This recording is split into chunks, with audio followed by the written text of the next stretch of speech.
엄마한테 하고 싶은 말도 많았고 또 투정도 부리고 싶었는데 아무 말도 못한 채 그대로 또 잠에서 깼어요. 이제 할머니가 막 걱정이 돼서 이제 와 계신 거예요. 무슨 꿈을 꿔서 그렇게 울었냐 하시길래 꿈 얘기를 제가 했어요. 머뭇머뭇거리다가 말씀을 하시는데 사실 엄마가 이제 집을 나가서 병치레를 하시다가 암으로 돌아가셨다고 이제 그제서야 말씀을 해주시는 거예요.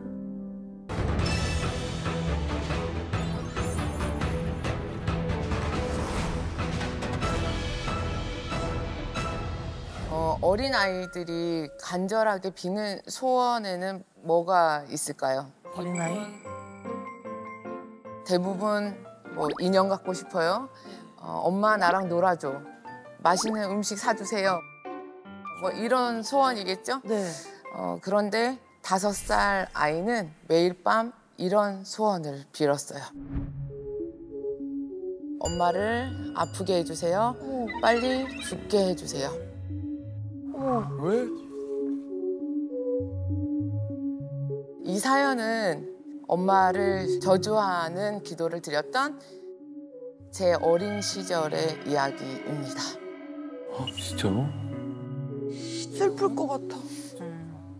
저희 어머니는 제가 5살 때 가족을 버리고 떠났거든요.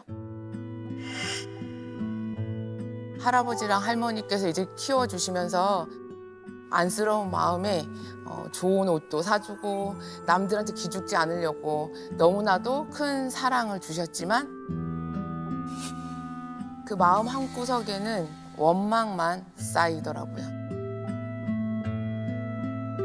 그래서 매일 엄마를 생각하면서 원망이 담긴 소원을 빌었어요.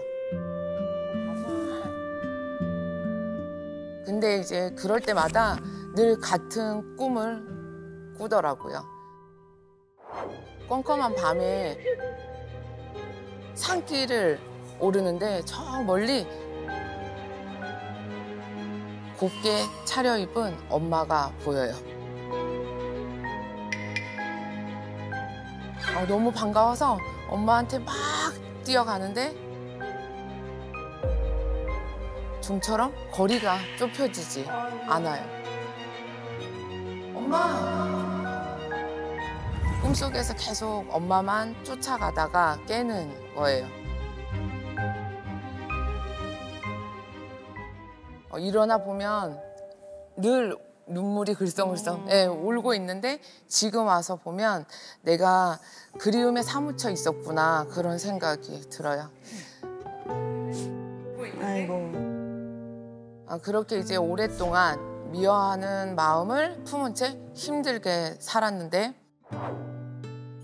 제 곁을 지켜주시던 아버지도 병에 걸려서 돌아가시더라고요. 아이고. 그러니 이제 모든 원망이 다 엄마한테 가게 돼 있는 거예요. 원망하는 마음은 계속 커지면서 그 해부터 다시 그 꿈을 꾸게 됐어요. 또 산길을 오르는데 곱게 차려입은 엄마가 보여요. 엄마, 엄마 부르면서 막 뛰어가는데 그날은 엄마가 저를 기다려 주신 거예요. 그래서 꽉 붙잡았어요. 도망갈까 봐. 그때 엄마가 슬픈 표정으로 절 바라보시면서 엄마가 미안해? 이러곤 또 순식간에 사라지셨어요.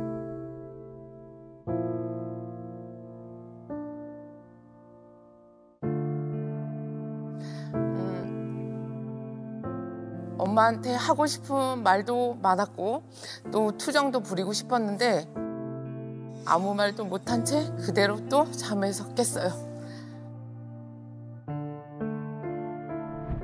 일어나 보니까 이제 할머니가 막 걱정이 돼서 이제 와 계신 거예요. 무슨 꿈을 꿔서 그렇게 울었냐 하시길래 꿈 얘기를 제가 했어요.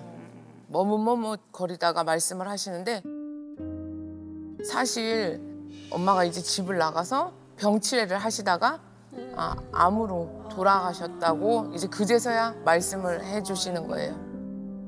아이고, 엄마랑 다시 보고 싶었어. 마지막 인사도 또 집을 떠나던 순간처럼 못한 상태가 됐잖아요. 근데 그 순간에 엄마 불쌍해 이런 마음이 아니라 잘 됐다 이 생각이 솔직히 들었었어요. 상처가 있었으니까. 네. 네. 정말 원망됐습니다. 근데 생각은 그런데 저도 모르게 눈에서는 계속 눈물이 계속 나요. 진심이 아닌 거야. 그렇게 이제 시간이 흐르면서 전 새 삶을 살게 됐어요. 이제 공부 열심히 하고 좋은 대학에 좋은 직장까지 들어가게 됐죠. 이땐 진짜 뭐 모든 게 걱정 근심 없이 다 잘 풀릴 것만 같았는데 삶이 한순간에 꼬이기 시작했어요. 왜? 어느 순간부터 이유 없이 몸도 아프고 직장도 관두게 되고 일이 너무 안 풀리는 거예요. 그래서 방황이 시작됐어요. 가족들이랑 연락도 끊고 제정신으로 살 수가 없게 된 시절이 있었어요. 그때 어린 시절 이후로 빌지 않았던 소원을 다시 빌기 시작했어요. 어떡해. 너무 힘드니까 매일같이 저도 죽고 싶어요라는 그런 기도를 어느 순간부터 하게 됐던 것 같아요. 아이고. 그런 것 같아요. 근데 제 소원은 이루어지지가 않았고 한참 절망에 빠져있던 때에 생각지도 못했던 새로운 삶이 열리더라고요. 내가 겪고 있던 이런 풍파들이 신이 내린 것들이었던 거죠.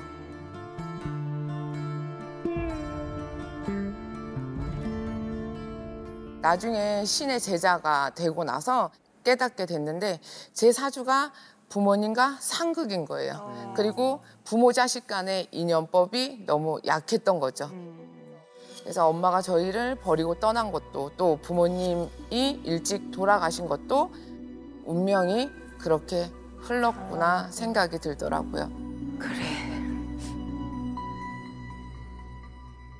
제가 풍파를 한참 겪고 있을 때 어린 시절 꿨던 그 꿈을 또 꾸게 됐어요.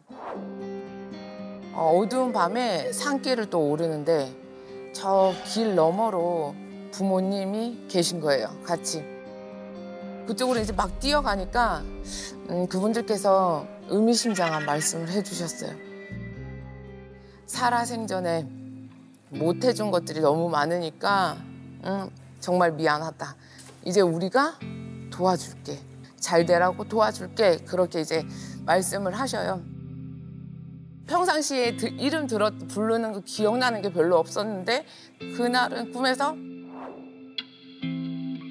이름도 따스하게 불러주시고 또 꼭 안아주시더라고요.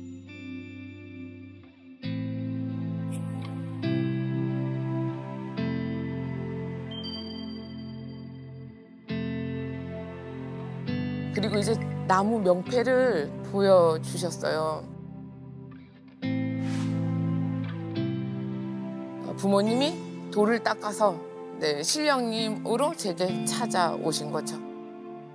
저는 어릴 때 했던 생각들이 제대로 키워주지도 못하면서 왜 태어나게 했냐 이런 원망 진짜 많이 하고 살았거든요. 그런데 이제 이런 꿈을 꾸고 그 마음이 감사한 마음으로 바뀌더라고요. 이제 그 부모님이 누구보다 든든하게 저를 지켜주고 계시니까요.